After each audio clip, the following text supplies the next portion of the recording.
Good morning. Welcome to our second episode of Humanizing the Other series. Today we have Ana Clancey, who is my dear colleague and has a beautiful story to tell us, and how she has felt othered in her life and how she can really share her story and herself with this world. Ana, good morning. Welcome. How are you? Good morning. Good morning. Thanks for having me on this, Anjana. I'm really excited. Just that you created this podcast to bring more awareness around some of the experiences and journeys along people's lives. So thanks for having me today. Of course, of course. So tell us a little bit about yourself, Ana. Yeah. So a little bit about myself. I was adopted from China when I was around 1.5, and then brought to America. And so I was transracially adopted, trans nationally adopted also. So basically, that's when you're adopted into a family of a different race or from a different country, intercountry adoptees also. And according to my DNA test, I was born in more of the southern part of China, in the Hunan province, more of the southern part. I was adopted from the northern part, and there's this documentary called The One Child Policy, which really talks about some of the nuances within that. And um, because of the one child policy at the time, it was very common for like babies just to be left out on the street everywhere for like the elements and like insects, basically. So a lot of people would pick up these babies and then bring them to orphanage. So it came out of a good purpose to try and um, help others, basically, kind of save lives. Um, but it did that route or that practice became exploited by a lot of the agencies. So I'm pretty sure that that's what happened with me. And when I came to America, yeah, I was like 1.5, 2 years old. And my direct neighborhood, I would say, was not very racially diverse. Like my neighborhood was predominantly white, but I grew up in a city, and the city itself was pretty diverse. So I did have that opportunity to be invested and connect with people of different cultures and backgrounds, but it wasn't until I was like maybe 10 or a little bit older, as opposed to a lot of transracial adoptees who are adopted to very like rural areas, where it's just like predominantly white community and sometimes into even racist families. So that is a little bit about myself, and then yeah, so I'll stop there. Yeah, no, thank you. And also just to, keep keeping the conversation going because there's so much in your story. Tell me a little bit about your parents, your adopted parents, and how did that go with your American parents here? Yeah. Uh, so one of the stories that adoptees are always told is that you should be grateful. There's actually this book called by Angela Tucker. It's called You Should Be Grateful. Angela Tucker is like a predominant, like pretty well-known transracial adoptee who is a domestic Black adoptee. So she was just domestic as in like in the United States. She was Black, her family was Black, and she talks about her journey in that story, which I would recommend.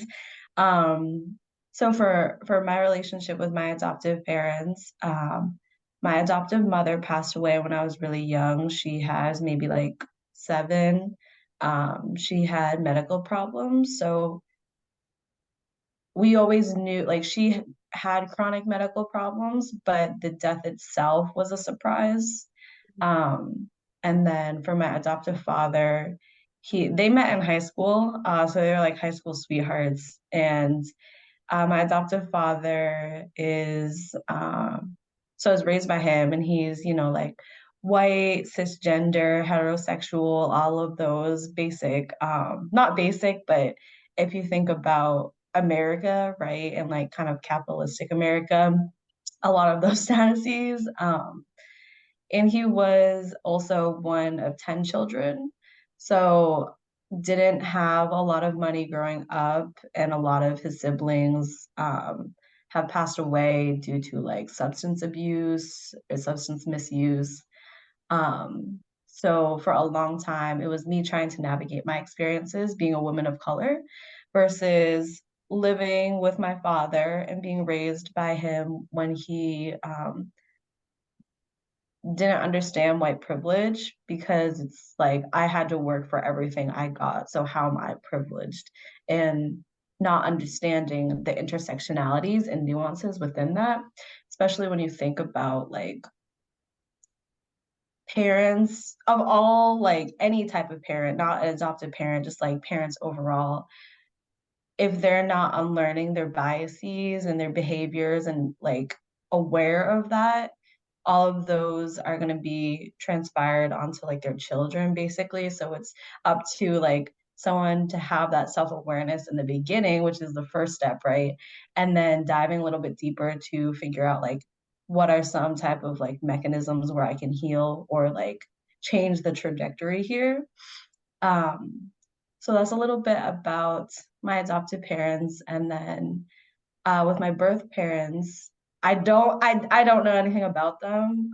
With the one child policy, it's just like very, very rare to find your birth parents in China, even though there are some resources out there for people if they want to. I just haven't decided to look for a lot of purposes, like the cost, the emotional and mental like dedication that you need to put into it, the expectations. So there's just a lot. But I think within the adoptee community, one of the things is that people don't look at the birth parents usually, and even especially within domestic adoptions as well.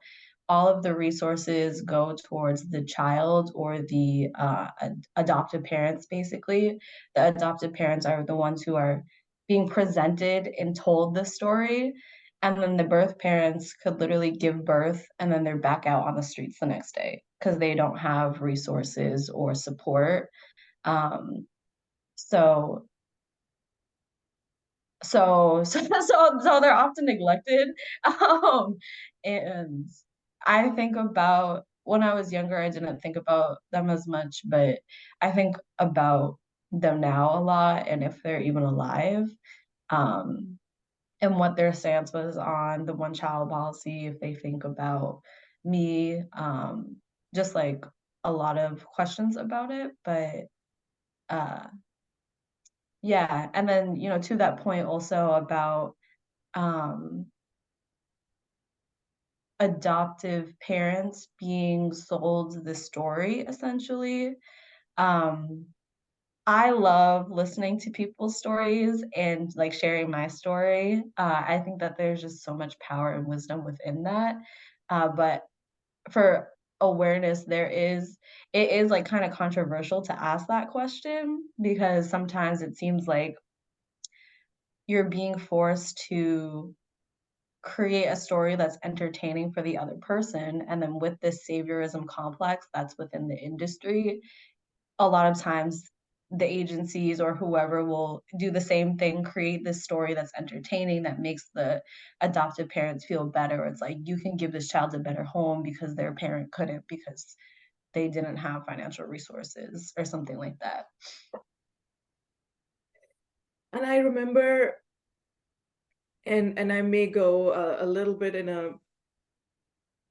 another painful spot for you probably, and if you don't feel comfortable, we don't have to dwell on it. But I remember Mother's Day, and it was hard for me already because I lost my mother, my biological mom, 2 years ago to COVID. And in the moment until this Mother's Day, I was thinking my pain is the biggest until you and I started talking about it. And you mentioned, right, like your biological mom, you don't know, your adoptive mom left you very early. And the questions around all of that, whether your biological mom you're the first or the second child, what made her great, give you away. Or I also remember somebody telling you about your adoptive mom, what her stance was around race and everything. Um, do you want to just talk a little bit about the questions that you deal with around your two moms, and and how do you what's your coping strategy around it? Yeah. Um, on Mother's Day, I remember feeling like essentially I lost two mothers. I mean, I did lose two mothers, but I essentially felt like they were both dead to me. Um, and obviously, well, not obviously, but when people die, their spirit stays with you. Um, but my adoptive mother passed away, so she's like no longer living. And then my birth mother also is just, I have no information. So she could be like dead, she could be alive for all that I have awareness about. Um, so it was really a day of loss. And but it was also nuanced because I was thinking about my father and how he was took on the role of a mother to try and support for me. Um, and was also thinking about like so as I was thinking about, my birth mother, my adoptive mother, and kind of the losses of that, I started to think more about just the people that I have been really close with and those losses as well. Like when I was growing up, I had this one best friend, I think from like preschool to maybe eighth grade when she moved. And I would go over her house all the time. I would go over, she lived close by. So, uh, since my father had to go for work early in the morning, I would go over their house and we would wait for the bus together. Um, and her mother was basically like a mother to me. She's an auntie, right? and um, and then when she moved away, I remember that I was trying so hard to maintain that relationship also. Um, but they just didn't like other circumstances got in the way basically, just like life was happening. So that relationship was never kept, but it wasn't like by my choice. And it wasn't like anything happened either. But I was thinking about how she was like a mother to me also. And I'm not in connection with her. And I still see like her updates sometimes on like Facebook or something. Um, and yeah, and then from that point, I was thinking about like all my close relationships and how I'm not really close with a lot of people. And I think that that's like a separate conversation because I think that that has to do with like mental health. So that's like a whole different like tangent I would go down. Um, but I think for ways to cope out of it is that I lean on the people that I do have right now and try and build that community. That's why I think that I'm very community oriented as opposed to um, kind of capitalistic, I guess you could say, which is like not anything bad with that, like if that's what you choose. So even though Ajahn is always saying that I'm gonna be a millionaire, or I'm saying that, but but yeah, so I think leaning on the people that you are closest with, that you feel really comfortable, like you can have a lot of people around you, but just not feel safe enough or connected enough to actually like speak with them about things. And I think if you have those people that you can actually go deeper into, which is why I'm so grateful for like my best friend from back home. She knows everything. Um, and then also for me, something that I enjoy doing is journaling. I think that like that's a good way for me to get my thoughts out. But It varies depending on who the person is and just, like, what type of, like, creative outlet you like. Like, if you like, I don't know, like, cooking, if you like painting or drawings, any way to really let, like, your emotions come out and find a way to process. For me, I need to actually, like, write and see it to process things. I'm not, like, an auditory person. So it just depends on, like, what works for you, but those are the things that work for me, and then I used to meditate a lot, but I have just completely, like, gotten out of that practice, but you do notice a difference over time, and then when you stop doing it, you notice a difference. So, Yeah. Thank you for sharing, because a lot of us deal with pain, right? And those who actually deal with pain, deep pain, are the ones who also have the greatest strategies, often coping strategies. So that's why I always ask folks who know the pain and grieving also sometimes have the best coping strategy. So thank you for sharing yours with us. Um, Take us on the journey when um, so if I remember well, when you were being raised as a little kid, as an infant, nobody really told you you were different racially from your parents until you went to school and you heard something. And so tell us from that moment, a little bit about that moment, and then from that moment all the way to college and right, like when you wanted to connect with people who kind of looked like you. Did you connect with the Chinese community? Right? How was the acceptance from there? What were some challenges? So if you could take us to that first moment in the school when you realized what happened, to different phases in your life, discovering your biological race and right, your race, and trying to figure out who you really are. yeah. Yeah, I'm happy to. Um, so, uh, in elementary school, it was pretty small elementary school, it wasn't that big, so a lot of people knew everyone, right? So that's why a lot of people, like, knew I mean, back home, a lot of people know my father anyways, but, like, in elementary school, a lot of people knew my father, so, um a lot of people knew who I was and that I was adopted, right? So there wasn't really this need or explanation to share, especially because you can visibly tell, like, he's white and I'm Asian. So you can visibly tell that there's a difference between us. So it's not like having a conversation about, like, oh, you're adopted. Um, and I remember, there I don't have many memories of when I was younger, sometimes they'll come and go, but the memory I do have is I remember our elementary school had, like, a school event or something, um, at this rollerblading rink, and I remember, like, there were strobe lights and the music was, like, loud and everyone was skating around, and me and my friends, we were talking to someone who was, like, I don't know, I think, like, I had a crush on him when I was younger, and his little brother came up, and I remember he pointed and screamed, and he was like, "Ah, it's Asian!" And then just, like, skated away after that, and then I think in that moment, it's when I realized, like, how other people perceived me mostly as opposed to, and this was I was maybe, like,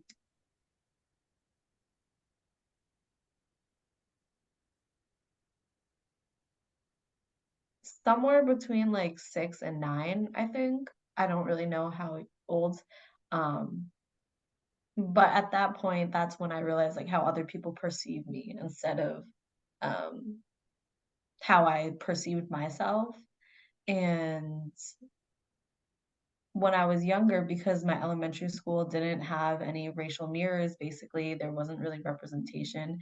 I remember I would go home and, like, look in the mirror and, like, look at my eyes, like, my monolid eyes, and just, like, be like, "I wish they were, like, blue because my father has blue eyes.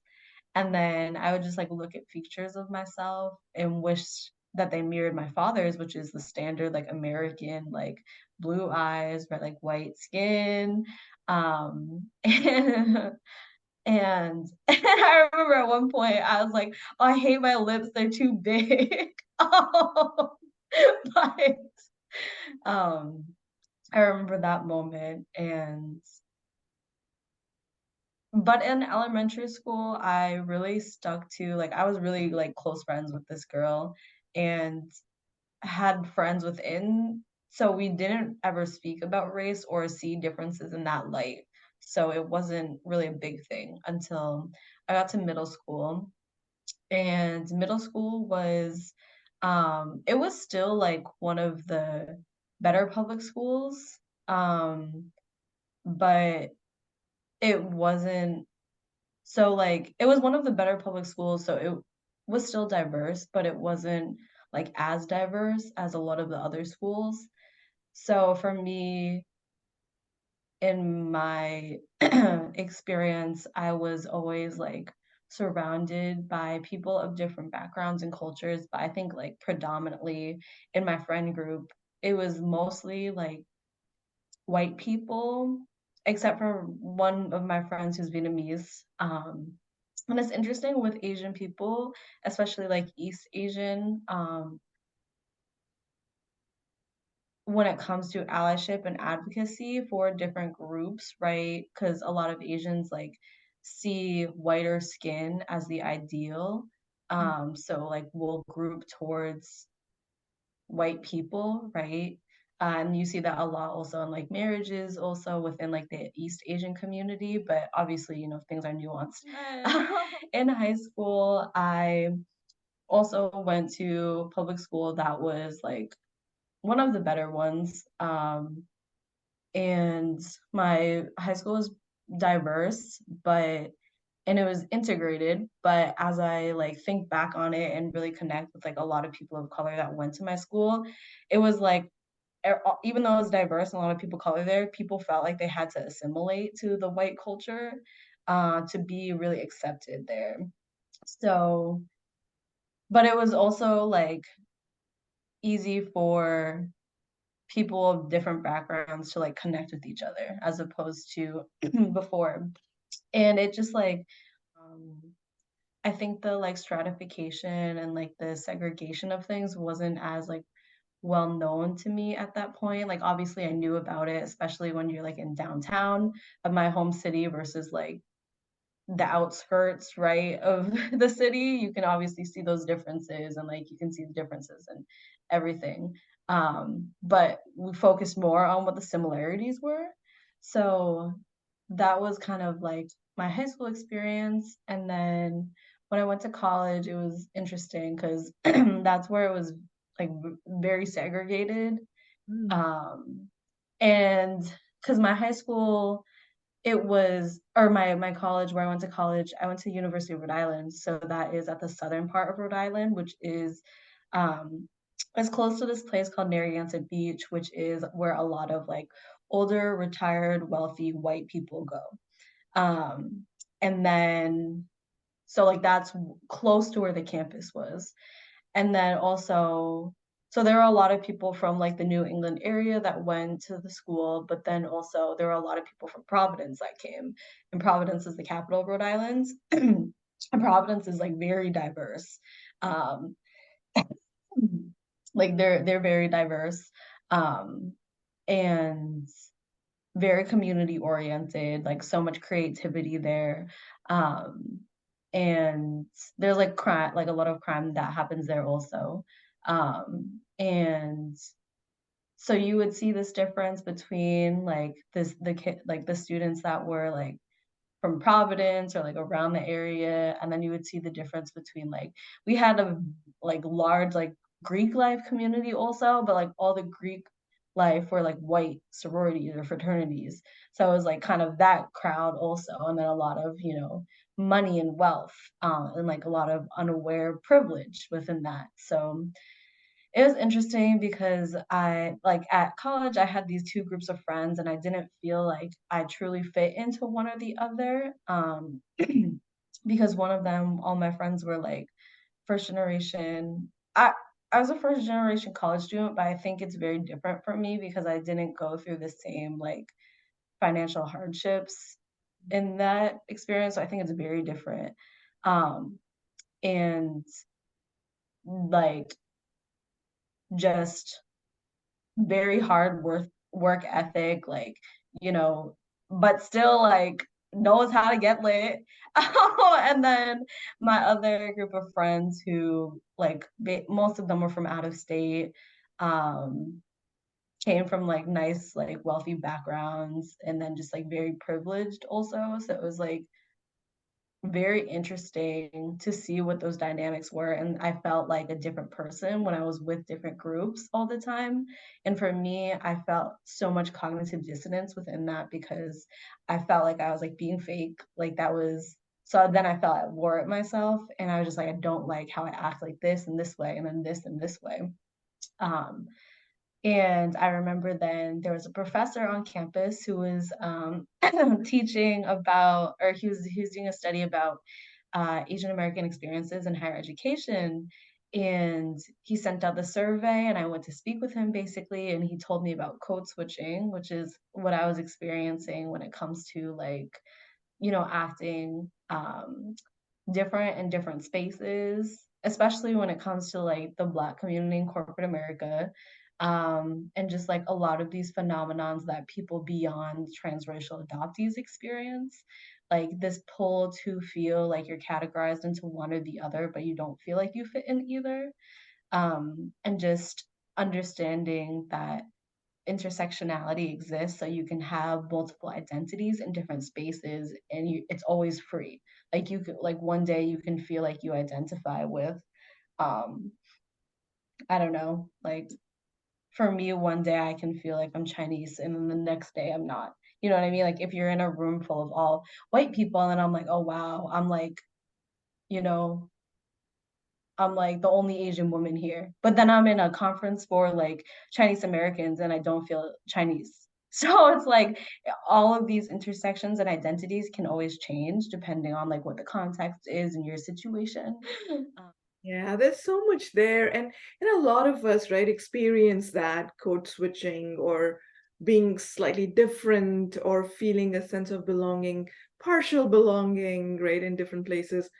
But at the same time, like for example, I'm Indian American, and then when I'm with South Asians, right, especially Pakistanis or Indians, I can just speak in Urdu and we can understand each other's jokes and our music, and right, like it doesn't matter even if it's inter-religious conversation, we can still really bond on a lot of different things. Of course, biryani would be a very common thing there.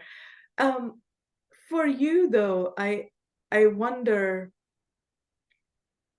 because you didn't have a lot of Asian or even more specifically Chinese, right, direct connection. You didn't grow up there. You were very little when you came. When you came here, there was no Chinese influence that would teach you about the language.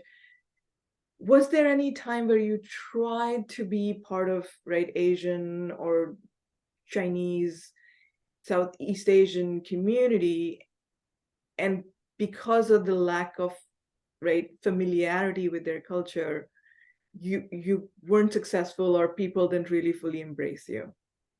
yeah, yeah. All the time, actually. When I was, I think in high school, no, not high school, and like, when I was in college, university, I mean, even when I was younger, when I would try to like be in the Asian community, I felt like there was an expectation that I would know my culture, right? Um, but I didn't. So then a lot of times people wouldn't, they would just see me as an outsider basically, and I think that that made me, and like a lot of times like even the friends that I had before, they would make like a lot of comments about that, which is like I understand, but at the same time, it's like that is something that I wish I had also. So you're just amplifying an experience that I am craving. Um, and So I think at a certain point when I was younger, I stopped trying to like embed myself into the Asian community or integrate in because I just felt too uncomfortable. Um, and I think when it comes to adoption also, it should be like the adoptive parent's responsibility to really embed the child in their culture. I mean, I don't even know if I agree with transracial adoption anyways, but like if it's gonna continue to happen probably. So in that case, like it should be the responsibility to embed the child if they're of a different culture in that culture, even if they don't want to, because kids don't want to do a lot of things when they're younger, and you gotta just like, you know, uh, and um, so yeah, and then actually, like when I was in university, I remember I already had a lot of those beliefs, I think, within or like just unconscious, like uncomfortableness, I guess. So I, felt more comfortable in the Black community and, like, speaking with a lot of, like, Black people, um, and that I feel like felt a lot more natural, and because it was, like, a lot less, like, microaggressions, a lot less comments, like, a lot less of that, and I never but back then, like, I also never disclosed that I was, um adopted, transracially adopted. I think it was the fact that I was around people of color, but they weren't having these expectations that I would be a certain way like the Asian community would, um, without feeling like you need to share your whole story. So then that's why another reason why I'm so good at code switching because 'cause I'm like, can it and also when I was exploring my adoption journey, I found this group of like Chinese, Asian transracial adoptees, basically, and I'm like, oh, they exist. So I joined the group, but I just also didn't feel connected because I felt like a lot of the people that I met were still embedded in like white culture, and or even some of them were embedded in Asian culture, but not understanding like the full complexities when it comes to like race and discrimination, especially within like the Black community. And that caused a lot of dissonance because I was like, oh, I found these people, but I can't even relate to them. So then I was like, okay, well, maybe I need to connect with Black transracial adoptees and see what their experiences are like. But it's also, you know, very different. What like everyone's so different and every community is so different. And then moving down to DC area where there's like a big Black African American community, it's just like there's so many different culture changes. Yeah, Uh, no, thank you for sharing. And I just want to take a little opportunity here to clarify something because people who will be listening to us will be coming from all walks of life. And so I want to just give both you and I the opportunity to clarify. We are talking about you trying to sort of get away from the white culture into Asian, that's what you're craving, and eventually also finding your way to the African American culture, not because you are against that white culture or you mhm, have issues with that, but more because you grew up there looking mhm. like Asian, knowing that you're from Asia. So you were craving for something that your biological roots had. Yes, That was the yes. reason, not because you loved your parents. It's so beautiful when you said on Mother's Day you were right talking about how your father became your mom. So it's not about being. So I just want you to talk a little bit Yes. about that piece, just so that folks understand where you're coming from. Yeah, okay. Yeah, I think you basically summed it up perfectly in one sentence. I think that exactly because I was raised in white culture, I understand it, right? And I am craving to learn about different cultures because I wanted to be connected to my Chinese culture when I was younger, but I just wasn't able to. And then, exactly as you mentioned, I felt like I wasn't able to connect with the Chinese community when I was younger. So I was thinking, okay, what other routes can I try and learn about different cultures, I guess.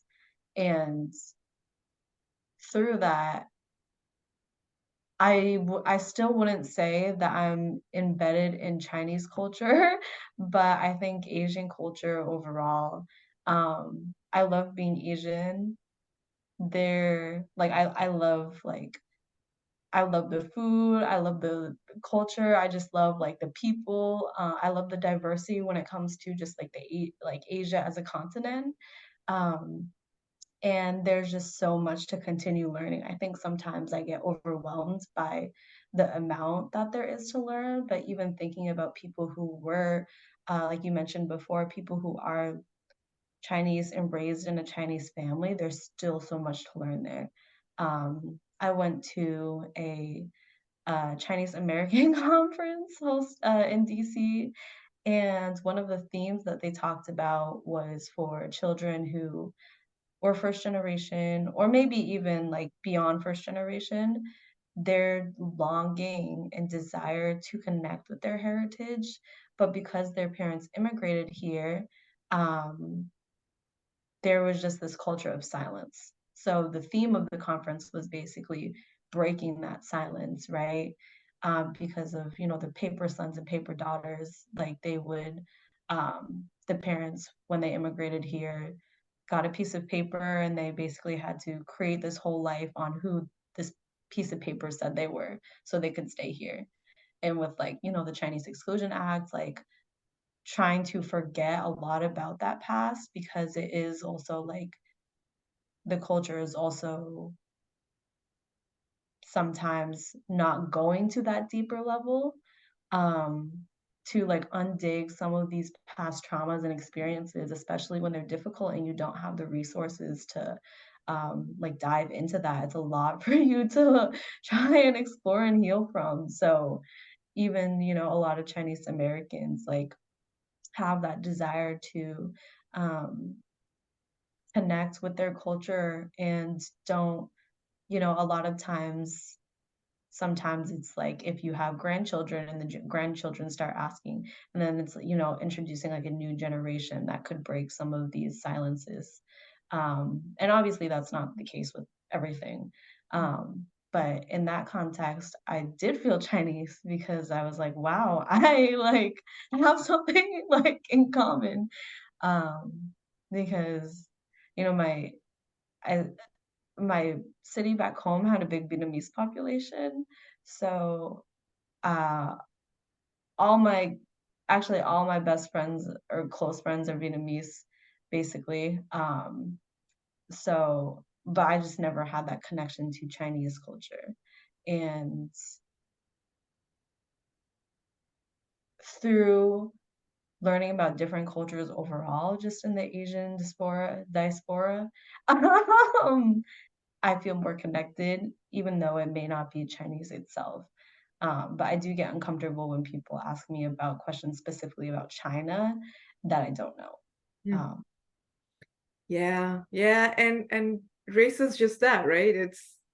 There's no scientific right evidence around it, and sometimes also your story is so beautiful because it talks to that, how you may have been born in a certain country, certain race, raised by a certain race, but who you are, you loved hanging out with the Vietnamese community, you love that food, you taught my husband and I how to wrap everything in the right. um, One of my most popular reels on my Insta account is you teaching us eating Vietnamese food. So that's what it is about, right? All this, everything else is sometimes just social construct, mhm, and we are, as human beings, we are so much more than some of these social mhm. constructs, and you taught us through the story today, and I'm so grateful for you to taking the time to share a little bit about your story. And I know there's much more to it. Hopefully someday there will be a book that will come out that you will write about yourself. And but also, right, one of my takeaways, and I hope will be for people that are watching this, will be that when you see somebody, right, in a package, whether it's race or gender or age or whatever you call it, the soul behind that package is so Mm, much more, right? And have gone through so much of pain and celebration and gratitude, but also questioning and what all they're dealing with, right? And sometimes a human reaction when they see somebody, another human package, is to just make assumptions. mhm, mhm, And it should rather be just realizing that there's so much going on in this soul, and let me be kind before anything I want to be to this person, right? Or make any assumptions. So thank you for helping us learn that today. Um, any last message or any insight or insights you want to share with our audience today before we go? I think that, um and of course, everyone is different, but for me, I think that really relying on the people that, and it varies depending on culture, because some cultures are very heavily embedded, especially Asian cultures, like with family, but some cultures, maybe like American culture, um, are more independent.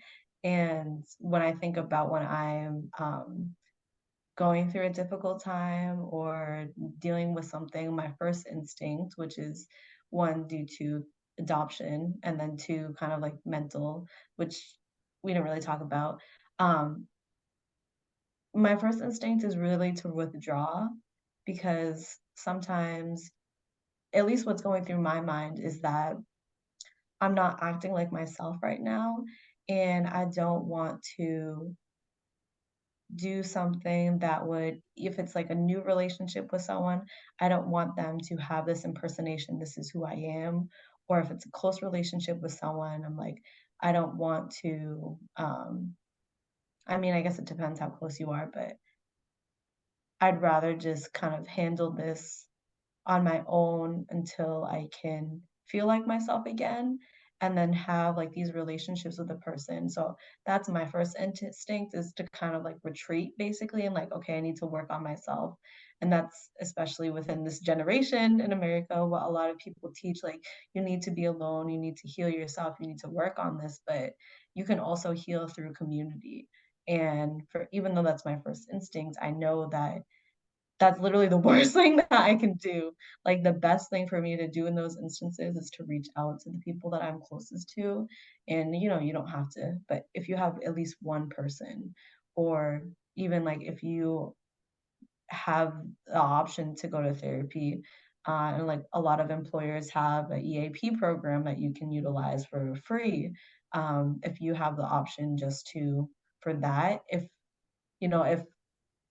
if that is your strategy, a lot of times when you're going through something, your first thing is like you want to retreat and kind of internalize it. I would just say, for me, like really leaning on those people, even if it's just one person, um, will make the difference if I begin to spiral, or if I'm easily able to get out of like this mental state that I'm in. So, Thank you. So it's okay if you just want to do it on your own, but the better thing is to go rely on your community, seek help. And I think seeking for help is the bravest thing you can do, is what, right, that we often hear. So thank you. I think that's a very strong message. Um, thank you so much, Anna.